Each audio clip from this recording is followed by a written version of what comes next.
Welcome back to Built for Health, the show that's here to help you rethink strength from the ground up. I'm Pete Wright. Today we're cracking open the supplement cabinet to figure out what's worth your money and what's just hype in a shiny tub, of course. I'm joined by the guy who knows what's worth putting in that shaker bottle because he drinks mostly only from a shaker bottle. It's Srdjan Injac, trainer and owner of Elevate Fitness. Hello, Srdjan. What are we doing today? Hello. Well, we're talking about the supplements, the stuff that I would usually recommend for my clients, the stuff that you should definitely take, and then some of the stuff that you can take, but it's not really necessary. You don't really need a lot of this stuff, but some people can benefit from it. So we're going to go over those supplements.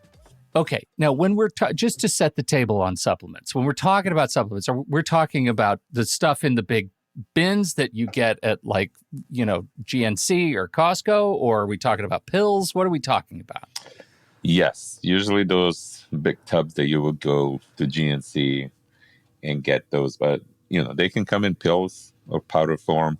They all come in the different types of different forms, but those would be those kind of supplements.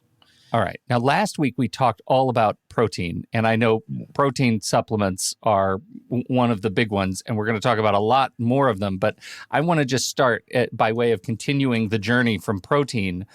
I look at the shelf, and there are a ton of different kinds of protein supplements. Like, what the hell, man? How do I know what protein is the best protein for me? Yeah, definitely. There are so many different brands and all these different types of proteins that, pea protein and whey protein. Yeah.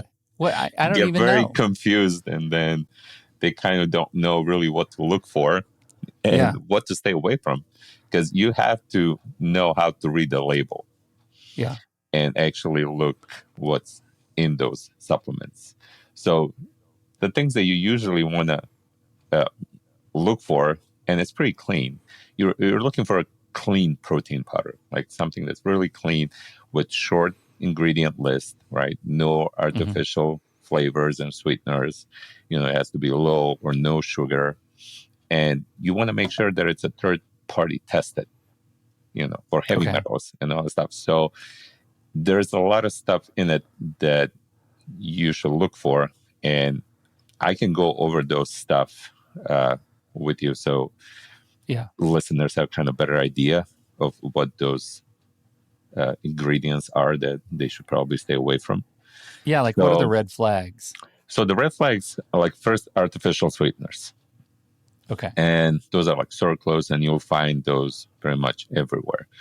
And they are usually linked to gut issues, headaches. They have a lot of potential for the long-term health concerns. So it's the better option would be stevia or monk fruit. So no sweeteners. Stay away from those. Then you'll see the artificial flavors and colors.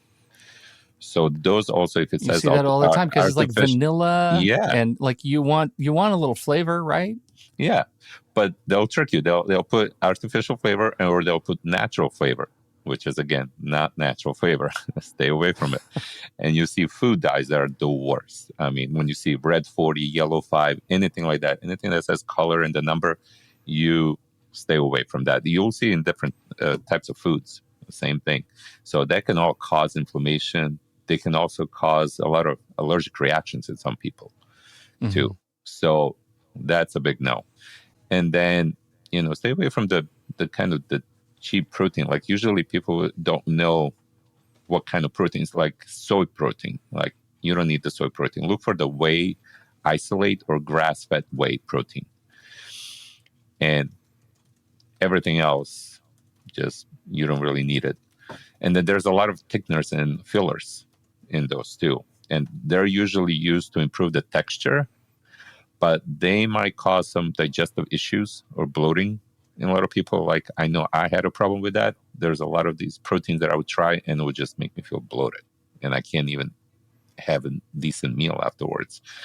It just made me feel sick. So whenever you try any kind of protein, see how your stomach likes it, because you might not be digesting it.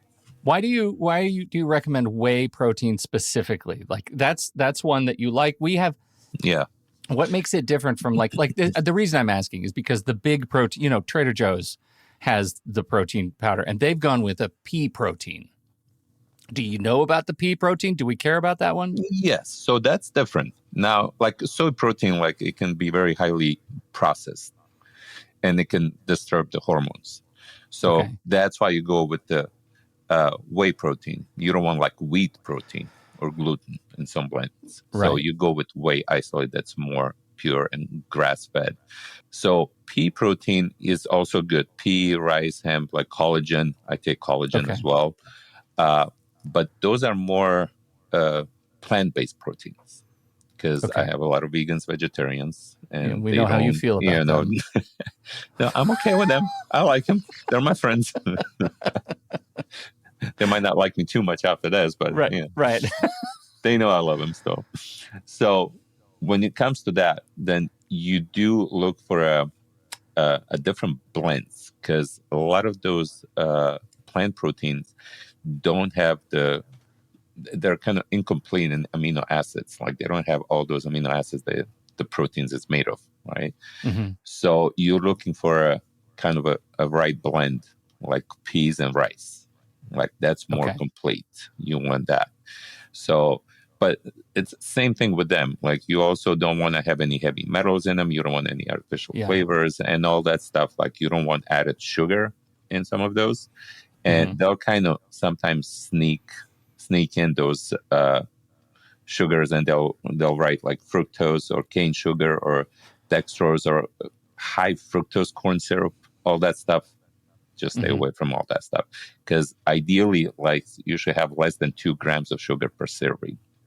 So go with no sugar and stay away from all that stuff. It doesn't matter if you're going with the plant protein or if you go with the whey isolate protein. Okay. I kick this off by way of a segue to keep talking about protein from last week, but you've got a whole list of other important powders and tubs that we need to talk about. What is the most important for you? What is number one Monday morning? What should I be looking at? Well, protein, it's important because not a lot of people eat enough protein, as we know. So it's a great way to add additional protein to your daily intake, right? And it's great to grab it, have a protein right after you work out because no one has like chicken breast in their pocket and ready to eat after the workout. So, except you. Yeah. Right. Well, I have a kitchen here, so I can go. Like personally, I'll rather rely on food. So if I have time to right after workout get a meal, I'll rather eat the meal and not drink the protein right away. Okay. So I don't want to supplement any of this. I don't want to use any of this and supplement the food, the real food. I would rather get all this stuff from the food. Okay. So the only thing, the protein is more like convenience, if you have a protein shake with you right after the workout, you drink that. So another one that's really important, I think it's more important than protein, is creatine. So I don't even know. This is totally new to me. I saw it on the way out of the gym the other day and realized, my God, it's all creatine right here. What do I need to do with creatine? Yeah, I remember that. You were asking, I'm like, everyone buys creatine. I'm like, first thing, do you drink creatine? I asked. That's the first question. Like everybody, we all need it. It doesn't matter if you work out, if you're not working out, if you're just, a runner, or if you're just hiking. If it doesn't, everyone that's over 30 years old, age of 30 and over, should take the protein because take the creatine. I'm sorry. So the creatine is probably one of the oldest, like the safest and most researched supplement ever. So, and there's so many benefits to it, but the creatine, it's the organ. We already make the creatine, like our body already makes the protein. So the organs that are primarily responsible for producing creatine in the body are the liver, kidneys, and pancreas. So your body makes about 1 to 2 grams of creatine per day. And primarily it's stored in the skeletal muscle. About 95% of that creatine is in the skeletal muscle. The other 5% is in your brain. So it's very important for the brain function. So we'll talk about that too, right? So what creatine helps with is it preserves the muscle mass and the strength. Okay. It also improves bone health. And that's indirectly because with resistance training, it helps them maintain the muscle bone connection, which supports the bone density. It also boosts energy and reduces the fatigue. So it helps with cellular energy that's also known as the ATP production. So it's reducing that sluggish feeling that you can come up with, and then with some hormonal changes. And that's like a lot of women that are going through hormonal changes like menopause. Yeah. They also benefit from that creatine a lot. So what am I like? I don't take creatine, and I like to say it's because I'm not 30 yet, but that's a lie. and so so when I start taking it, you think I will notice not feeling as sort of weary, having more energy, feeling stronger? It will help all that stuff. Yeah, because after 30 years old, everything starts declining, and even the production of the creatine, right? Everything goes down. Right. So, I mean, if you're a teenager or in your 20s, you don't really need the creatine. They'll usually bodybuilders and stuff like that, the people that are in the fitness industry, they'll take about 5 grams protein per day, just to kind of they'll help them increase their muscle mass and the strength. And that's one other difference that you will notice if you start taking it now. Right. Oh, let's just be clear. I'm going to start taking it now. This has been an effective pitch already. I'm ready. So you take it every day. It doesn't matter if you're working out that day, if you're not working out every day. The recommended dose is 5 grams every day. But now they're saying that you actually need a little bit more than 5 grams. And I kind of agree with that more.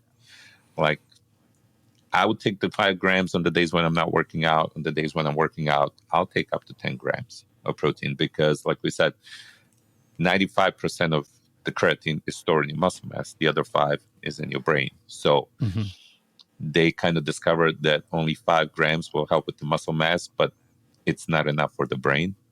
And the brain function depends a lot also on the creatine. It's very important. So that's why I'll take a little bit more. But everyone, like I said, should be taking at least 5 grams every single day.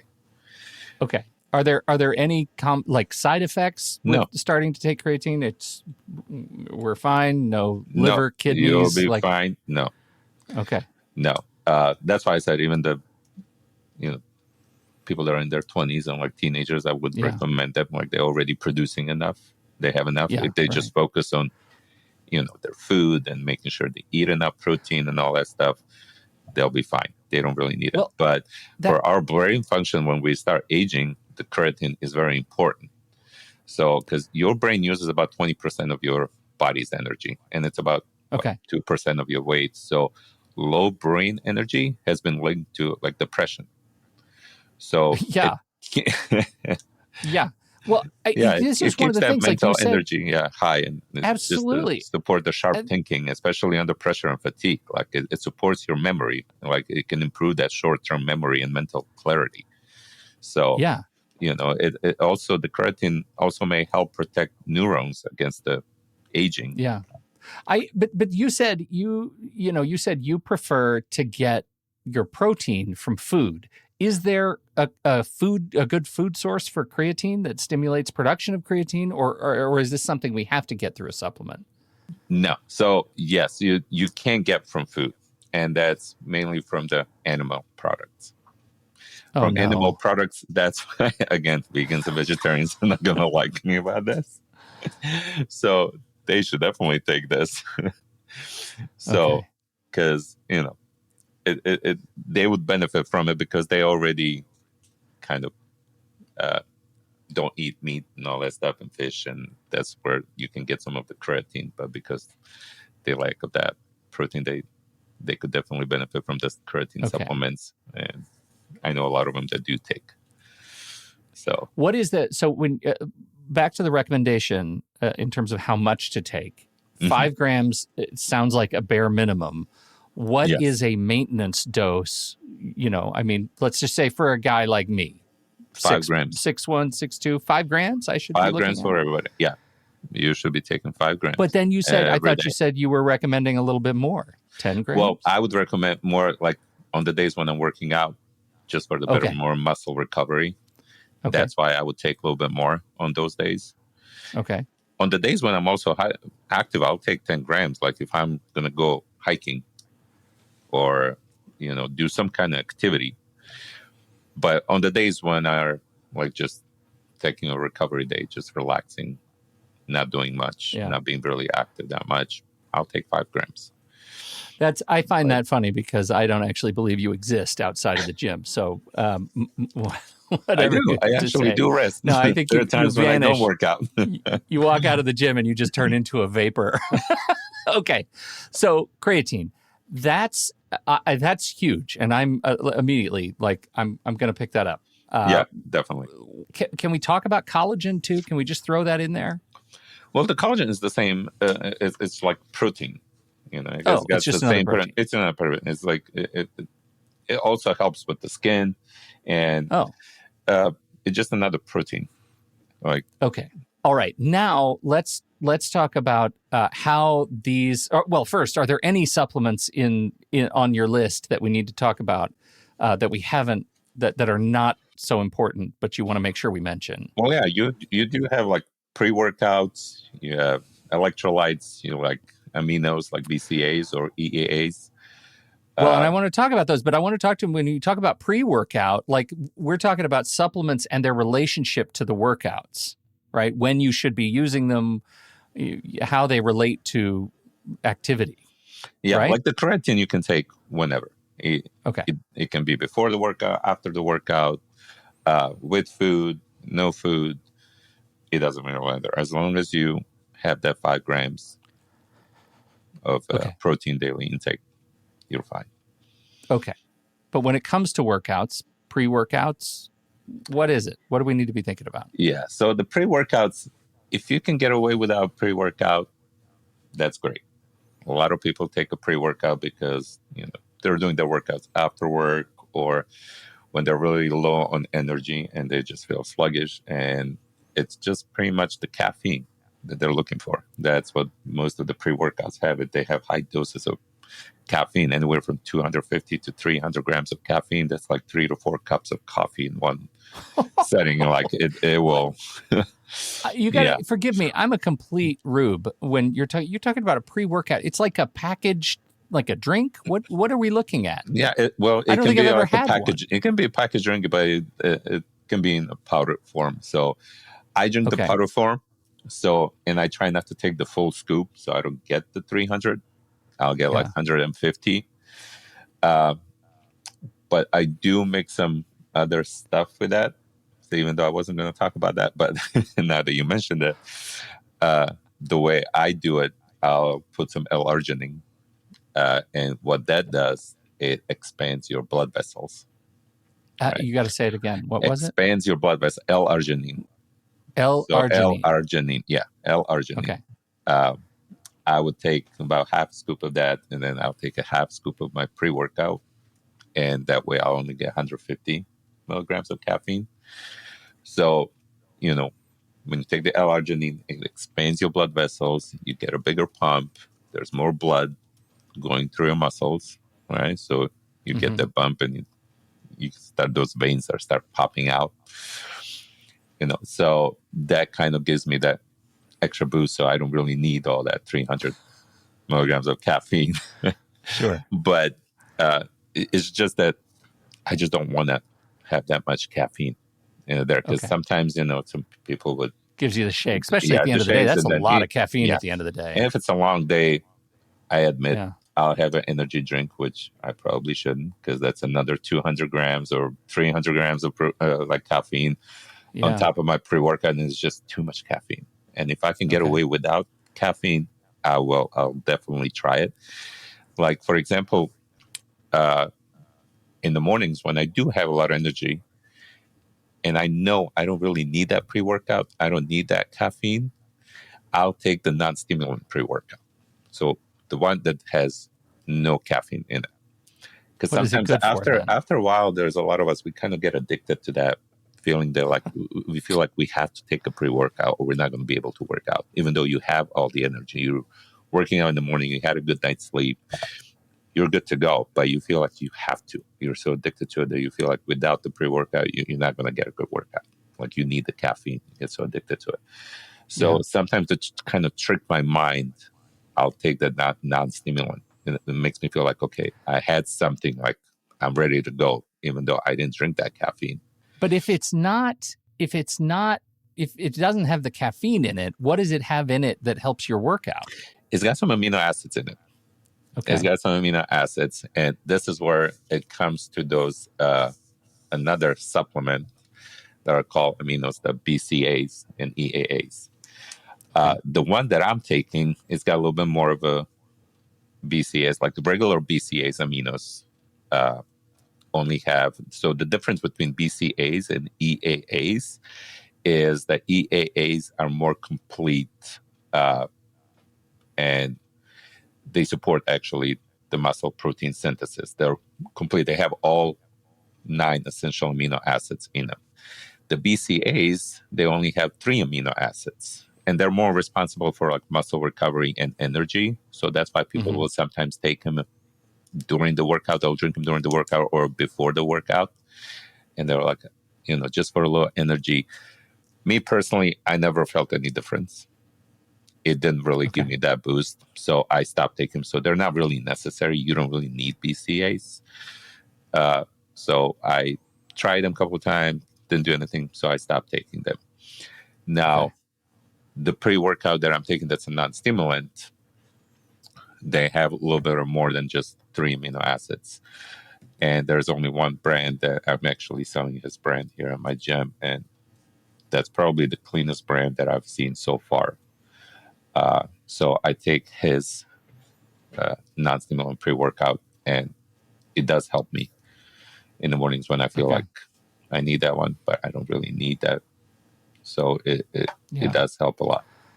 I'm just thinking about, like, I mean, you see it. Like, I come in at the end of the day. I generally work out about 4 o'clock. And at the end of the day, I come in and I feel, the word I use is like bone weary. It takes me a long time to feel like I'm ready to work out. And I wonder if that's part of it. Like, everything you're saying right now is like, oh, well, I should check that off the list. Like, you're describing my energy level. And I feel like I'd have a more successful and a more engaged workout if I came in with a little bit more energy. Well, I mean, sometimes I have a lot of clients that, they come in and they feel the same way. But once they start working out, they're like, okay, I feel good.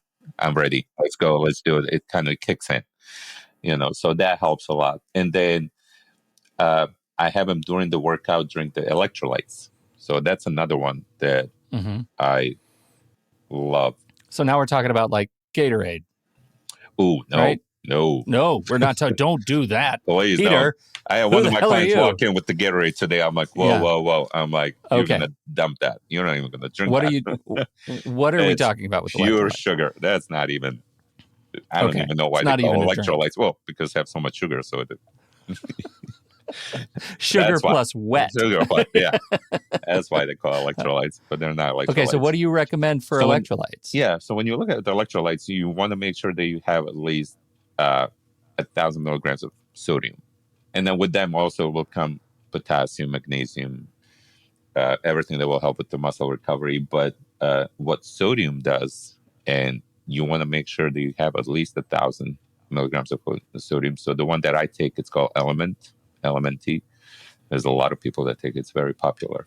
It does have 1,000 milligrams of sodium. So what it does during the workout, it's when your muscles are working, like they need oxygen, and that prevents them from cramping, right?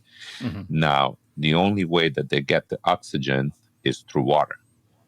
Now, a lot of people will just drink water, and the muscle will still start cramping. They don't really get the oxygen because they need sodium. So sodium is responsible for absorbing that water into the muscle so the muscle can take the oxygen out. Okay.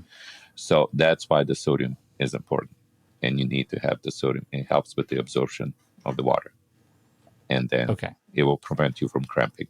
When are you drinking this? Post-workout, during workout, before workout? Oh, How do you I'll do it engage in electrolytes? before, during, after.